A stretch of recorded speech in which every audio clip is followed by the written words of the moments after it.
Hello and welcome to Introduction to PyTorch. In this video, I will talk about the very fundamental building blocks of why do you need to learn PyTorch.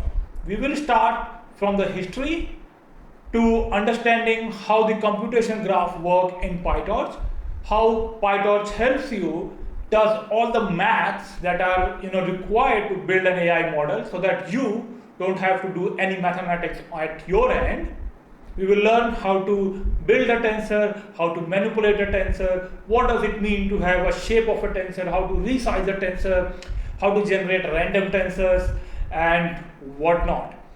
And then we will take a deeper dive into some of the most important functions that exist in PyTorch that you will use again and again and again in your journey of building AI models. All right. So I hope you are ready. Sit back, relax, and enjoy the journey of becoming a master in artificial intelligence. All right. Let's start.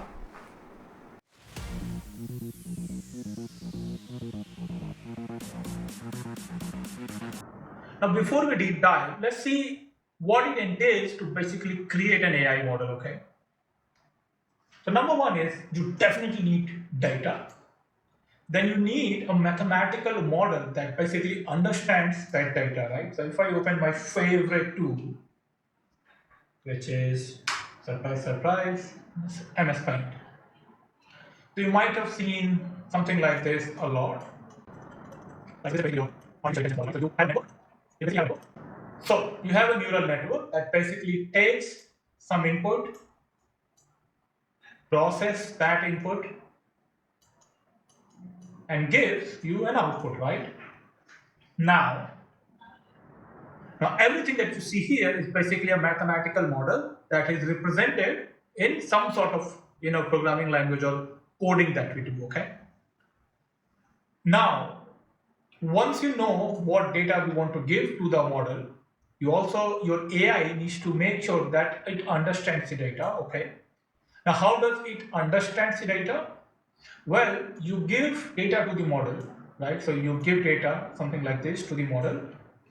Model makes a prediction. Let's say you give number of bedrooms, number of toilets, the square feet, and the locality, and the model predicts what is the cost of this house. Okay. So it basically gives you, let's say, a cost which is say $50, right? So let's say this is what my model is predicting. But how do we know if this prediction is correct or not? Well, that is dependent on the cost function that we design. So based on the cost function, we tell the model if it's doing good or if it's doing bad. Now, how do we tell the model if it's doing good or bad? We do this by backpropagation. Okay. Now, how do we do backpropagation? Well, backpropagation is done using differentiation, which is basically 10th standard math. So differentiation and integration is part of calculus that you must have learned. Okay. The good part is none of the maths has to be done by you. It's all done by PyTorch.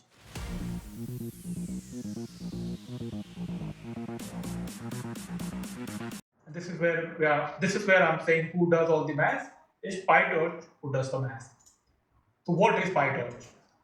Well, PyTorch is a fantastic framework designed by AI researchers at Facebook, and it has been provided to us for free to basically build, learn, and deploy new AI models. Okay. And this is what we're going to do. We're going to go into the details of how PyTorch works. Now the question is, why should you use PyTorch, right? Can you build AI models without using PyTorch? Sure, you can. But why would you? Let me ask you this. Would you do accounting on pen and paper, or would you rather use a spreadsheet? Right? Brilliant. Okay, so based on all that motivation, now let's go and learn the basics of PyTorch. There are a couple of prerequisites for learning PyTorch. The number one is you should go and watch this video where I talk about how AI works.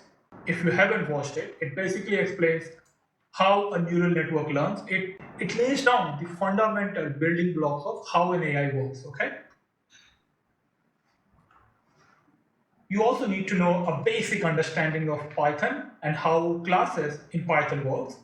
And if you are not sure how that works, let me know in the comment section. I will create a video of the basics of the Python that you need in order to build AI models, okay? Lastly, you also need to know how Google Colab works, because if you go here, now if I click on Get Started, you will see the first thing is you need to install PyTorch, right? Now that itself could be another video, and for the sake of simplicity, and this is what I always do, is I go to I go to Google Colab, and this is where I run all my code for two fundamental reasons. Number one is everything is so dynamic here. I can put details, I can put code. We will go through all this code in a moment.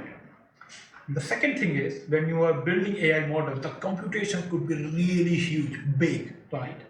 And that's where you need, you guessed it, you need GPU. GPU is basically tensor or graphics processing unit that basically are much, much, much faster than CPU, okay? And Google provides you a GPU for free, so why not? Okay, brilliant.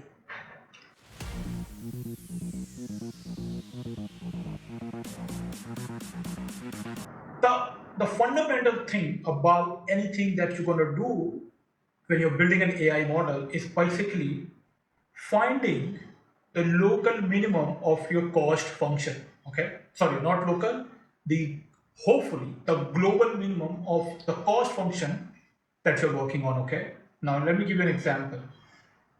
Let's say you design an AI model, and that AI model's cost function, that AI mathematically can be designed as y is equals to, let's say, x squared. Okay. Now, if you plot this function, this will be an inversely U curve. Okay. Now, in order for your model to understand where is the local minimum, which is somewhere here, based on, let's say, something like this. So when x is equals to 0, y is 5, and this is the minimum value of the AI model that you have built, okay? And if somehow your AI model, your network is able to tweak its parameters, which is basically, all of its parameters are basically, numbers, so 0.00, something like this, right? So all of these are mostly floating point numbers, something like this. And every time you do back and forth with the model, based on the cost function, it tweaks these numbers so that it should reach to this point. Okay, so that's very fundamental thing that you should understand. Now, in order to reach to that minimum point, what you need to do is you need to differentiate. Your AI model's function, right? So if my function is denoted by y, so if I do dy by dx, right? So this is what when I said that you need to differentiate. You need to differentiate your function to reach to the minimum. The dy by dx is equals to 2x, right? Now, in order to find the minimum of this, you need to say dy by dx equals to 2x, which should be equals to 0, which means x is equals to 0, right? Which means that when you put the value of x as 0, your function reaches to the minimum point, which is 5. So if you put 0 here, it will be y equals to, so I can say y equals to x is 0, so x squared plus 5, which is 5. Now, this function that I'm saying, this one, which I'm saying, hey, this is your AI model's entire mathematical function. This is extremely simple, right? This is very, very, very simple. In general, if I go here and I say, for example, gradient descent. If I go to images, you'll see this image that we have been talking about, but the actual function of your AI model could be as complex as this one. It could be this one if you plot it. It could be basically anything, and not just in 1 dimension, 2 dimension, 3 dimension. It could be in multiple dimensions that humans cannot perceive. But this is where the magic of mathematics comes in, because We know, and you can prove it mathematically, that if I differentiate a function and I equate it to 0, I can find a value of x where this function gives me the minimum value in in 2 dimensions. Then this math also holds true in any dimension, right? It could be 3 dimension, it could be n dimension. Okay. Now, this is where PyTorch comes extremely handy, because the first thing PyTorch provides you is a dynamic computation graph, which basically, in a very simple terms, means is that when you design an AI model, internally it calculates the y equals to whatever function it becomes, and then it also differentiates it using the chain rule. Okay, you don't have to do anything. That's the beauty of PyTorch. So if you open this, it's a beautifully written article by Ayush Kataria. By all means, go and read about it. It basically talks about when you differentiate how a graph works. So if you want to calculate, so let's say this is your neural network, and if you differentiate L with respect to A, how the chain rule works and how PyTorch computes all of this, how it differentiates it, how it sets the value and whatnot. Okay, brilliant. So that getting out of the window, I've also given some things for you to read about. Don't worry, I will share the link of this.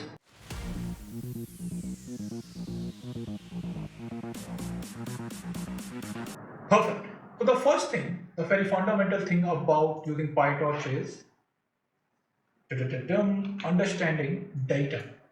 Now data is actually represented as a tensor in PyTorch. Now what are the tensor means? I'll show you in a moment.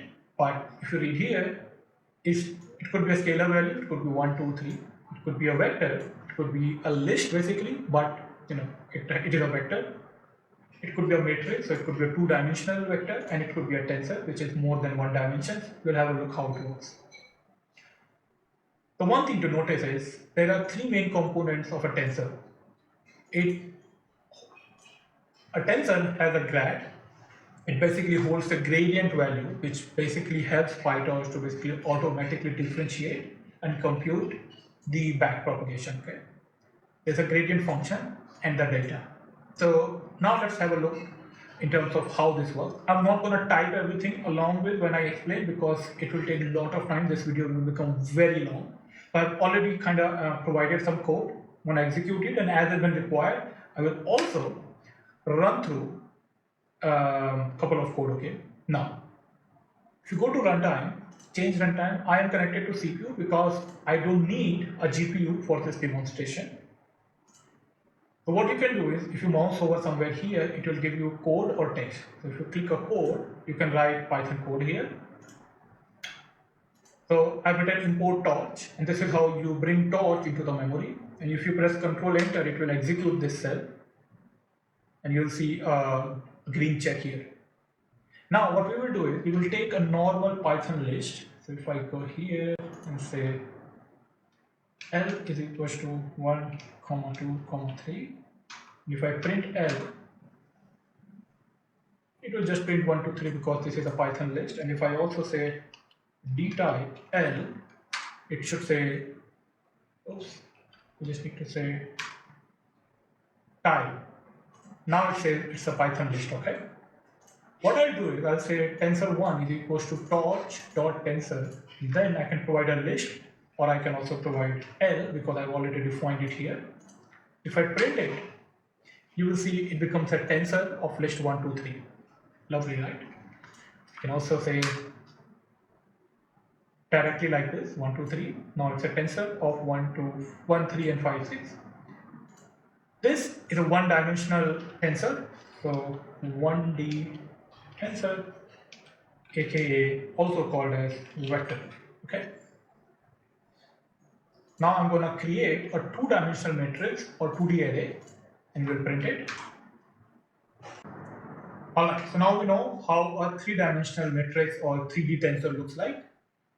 Now there's a function called rand, which is random.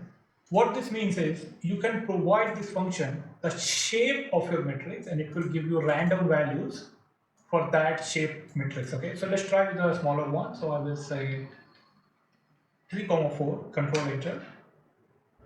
Now this will give me 3 rows and 4 columns of random values. Okay. Now if I paste it back, now if I press enter, control enter, this gives me a 4-dimensional tensor. How do you confirm it? Each matrix here has 4 columns and has 3 rows, right? Now we have 2 rows for such matrix, right? And we have 2 rows for this kind of matrix, right? So if I go here and say 3 of this kind, now you'll see that I have 1, 2 and 3 kind of 2, 3, 4 matrix, right? And this is how you need to understand when I said tensors could be any dimensions. Okay. I can also create a 5-dimension tensor, which will have 5 dimensions of the tensor, which basically means 4 columns, 3 rows, 2 of such kind, and I need 2 of that 3D matrix. Then I need 2 of entire 4-dimensional matrix. That's why you have 1 and 2. Now, a very handy and a very important concept with tensors is shape. So if I go here and press Control Enter, it will print shape of all the tensors that we have created so far. So tensor 1, tensor 2, tensor 3, tensor 4, and tensor 5. You see the shape is 3 and 3, which basically is a vector that we created. Tensor 3 is of shape 3, 3. Tensor 4 is a shape of 3, 2, 3, 4, and fifth one is a 5-dimensional tensor. Okay.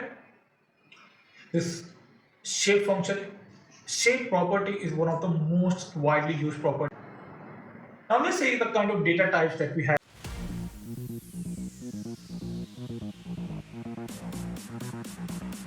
Most of the time you will work with float data type, but sometimes it's important to cast the data type of a tensor. So let's have a look. So we have torch tensor, and I have defined a d type. This is how you define a data type of a tensor as torch.float 64. So if I control enter, you see that it becomes a float type. I can also say, so let's say u integer. So I want everything to be integer with, let's say, 8-bit precision. So now all of this becomes integer and u8. And similarly, you can choose, for example, long, different float variations, boolean, so these kind of tensors. And by the way, you can press Control space, and then Google Colab will give you this kind of list where you can figure out what options are available for me. If I press Control Enter, now this tensor becomes a long type tensor. Brilliant. Now let's jump into some of the math operations of tensor.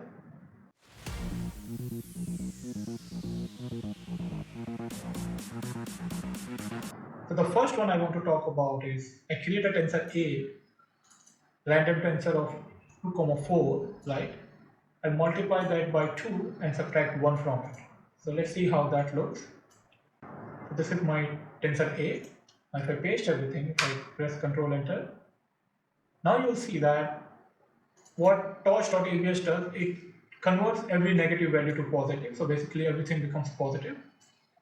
I can also go ceiling. Now what it will do is it will figure out if a number should be, let's say, round up or round down. So for example, 0.9 becomes 1,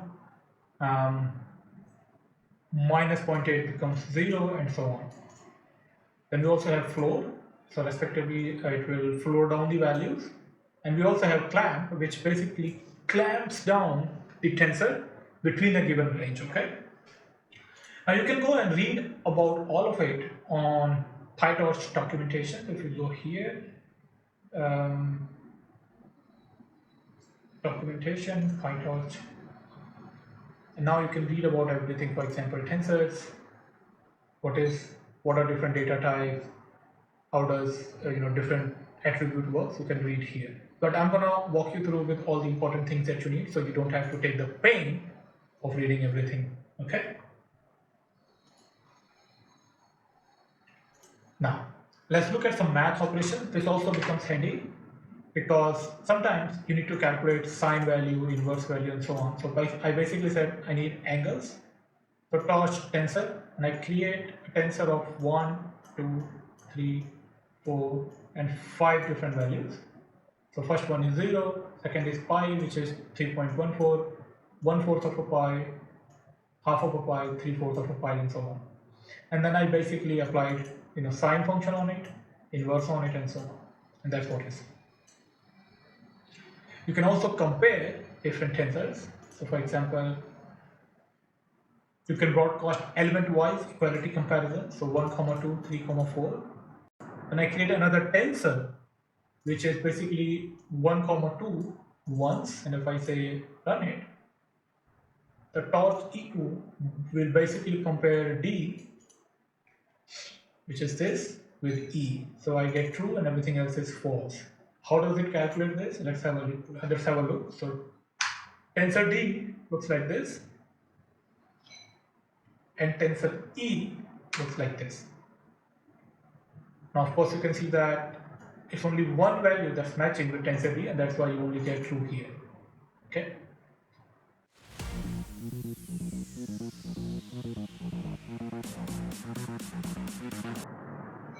Now, there are a lot of aggregation functions in tensor, and of course this is important because as you know that tensors could be of any dimension, and sometimes you probably want to, let's say, sum everything in one row, or you want the maximum of a given column, and so on. Okay, and that's why we have a lot of reduction/aggregation functions in PyTorch.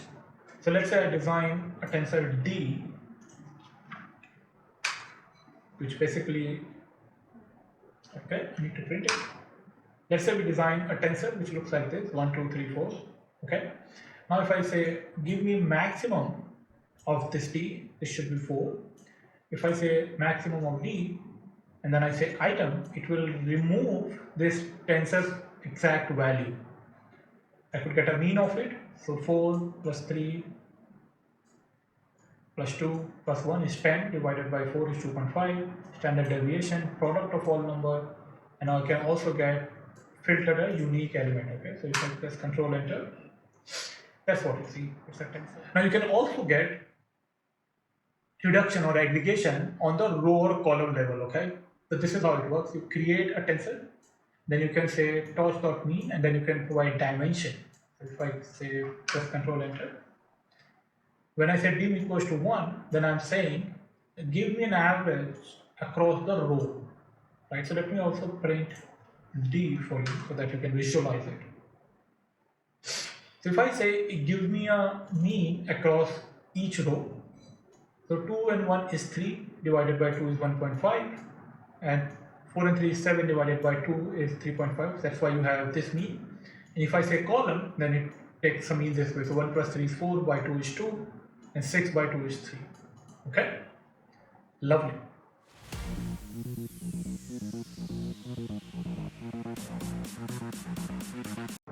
Now we have a couple of more, let's say, important manipulations that we can do on tensor. Let me switch it off. So if I create a tensor which looks like 2, 3, 4, right? If I print this tensor, it's basically a 3D tensor which looks like this. Okay, makes sense? Now what I can do is this is one of the most important functions that we use in PyTorch. It's called view. What this means, let me run and then I'll show it to you. Let me also kind of print it for you. So what I'm saying to this, so I took this tensor and I'm saying that give me a different view of this tensor such that it only has one column. And when I say -1, I'm saying to the PyTorch that figure out how many rows it needs. I don't care. Obviously 2, 3, 4 is 24, so there are 24 elements in this tensor. So when I say I only need one column, then obviously I need 24 rows to represent all of the elements, and that's what you see here. There are 24 rows in this view. I can also say something like this. You can say, I need 2 columns, you figure out how many rows. So obviously 2 columns, then I need 12 rows to represent 24 items. And obviously you don't need to specify -1 all the time. If you know the exact dimensions, you can do that by doing something like this. So I could say, I have given, so I could say, take my tensor A and give me a view where there are 4 rows and 6 columns. So there you go. And obviously you should see that whenever you're giving the exact numbers, this number should match the total 24. So which basically means if I say 4, 10, then this becomes total of 40. However, the total element is 24. Now Python can't figure this out. So you're gonna get an error, right? Now this reshaping becomes very handy because when you're designing, AI models, some of the inputs could be, let's say 2 cross 4. Now you need a transpose of it. You need to cut something. You need to remove something. You need to rearrange something. This view function becomes very, very handy. Okay.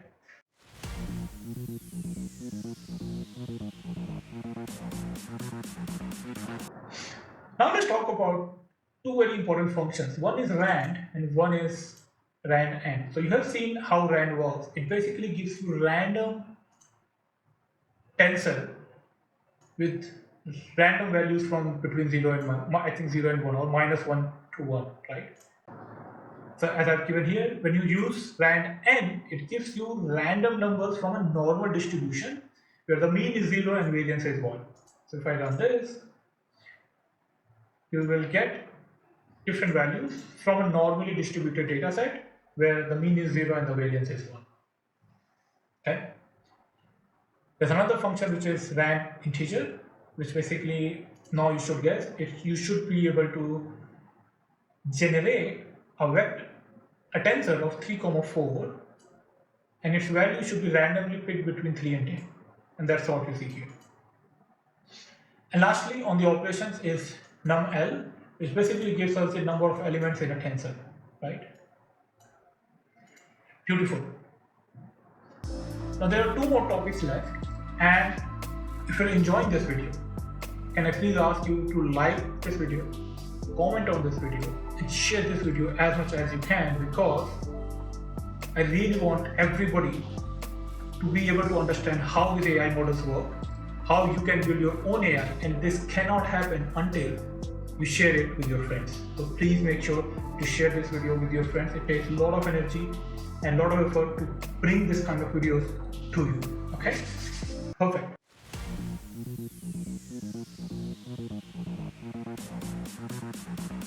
Now we'll talk about zeros, ones, and likes.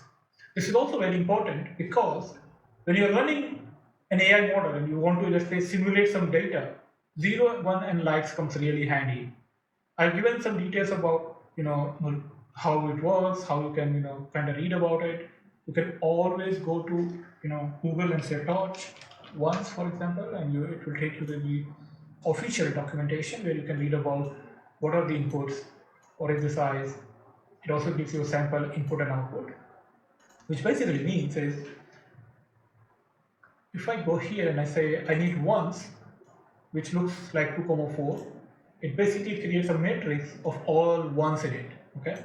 Now you might think, why do I need it? Well, you might sometimes need it when, let's say, you are designing an encoder and a decoder, and you want to say all my outputs are valid, therefore it should be 1.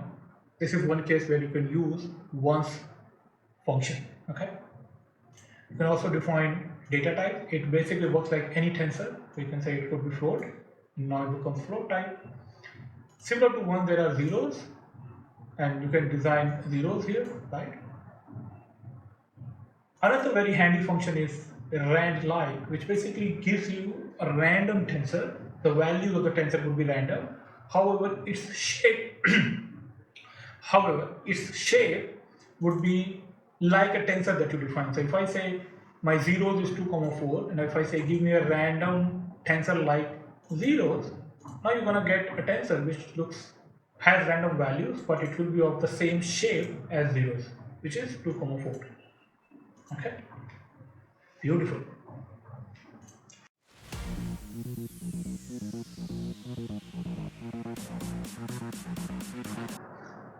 Obviously, you can add to tensor, you can subtract to tensor. So, but what I want to demonstrate here is if I print T1 and T2,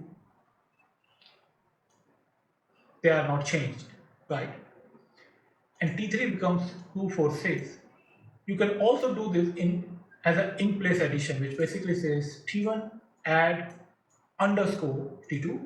When you put underscore, as you can see, I have not done it here. This basically updates the T1 instead of returning anything. So if I run this, now you see that the value of T1 is changed. And this underscore is basically available for almost all operations that you do in PyTorch. Beautiful. The last thing on this video we're going to talk about is, I think this video is already getting quite long, but let's talk about it. It's called Autograd.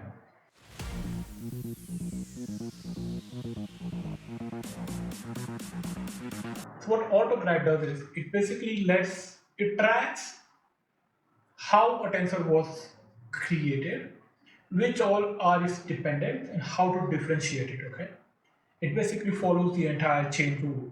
So for example, if I say x is equals to torch tensor 1, 2, 3, 4, right? So I created a tensor with these values. Now notice I'm saying requires grad equals to true. Now this is a keyword that you need to provide to a tensor if you want the differentiation to work, if you want that its weight should be updated during the backpropagation, right? You need this required grad equals to true. And with this flag, basically, PyTorch tracks every tensor that how and when it needs to be differentiated. So if I run this, you see that x is this, y is x plus 2, z is y square plus 3, then out is equals to z dot mean. Then I print the out. Now you see that the value is 50, okay? And then it also says there's a gradient function attached to this output, which is mean backward. Now you should understand here that if I differentiate out with respect to x, this is how the PyTorch is tracking that out was created using a mean function. Now if you go and do the same thing for z, now you see that it's tracking z and it's saying z was created using a multiplication, right? So we multiply y, and obviously if you track y, there should be an addition, so add backward should be there. There you go. Okay, perfect. Now if I go and say print the gradient, so give me the actual value of the gradient or differentiation. Now if I print x dot gradient, I want to see that what's the value of the gradient for x. This will not work because we have not called the backward function yet. But before we do that, I just want to run this so that we can see that y was created using add, z was created using multiply, and out was created using mean. Okay.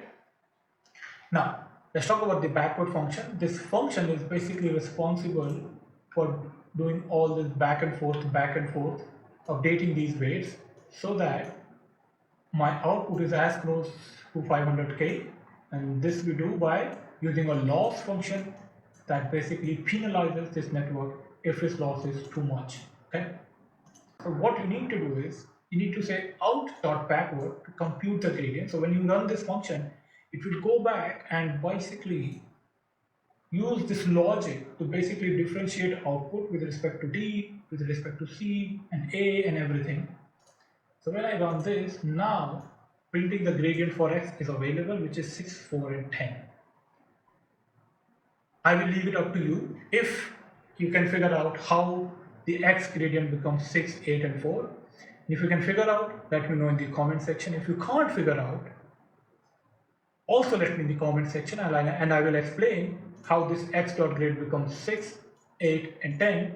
And again, the hint would be that this is how the output was created using mean, which basically means that y, which basically means if I explain it here, my final function for this neural network is basically equals to z dot mean. Now z can be written as y square plus 3, everything, we take the mean. Y can be written as x plus 2 whole square plus 3, and you take a mean. This is how you differentiate your entire function with respect to x.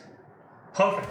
If you have reached this far, which means you are 100% dedicated to learn artificial intelligence, and I'm here to facilitate that. So take this notebook, download it, play around with it. If you have any questions, let me know in the comment section. Trust me, practicing it is the best way of learning anything, and especially artificial intelligence. It's very complex, it's very confusing, but if you stay with me, if you learn the fundamentals, I am sure that you will become one of the best AI experts across the globe. Alright, thank you very much. Cheers.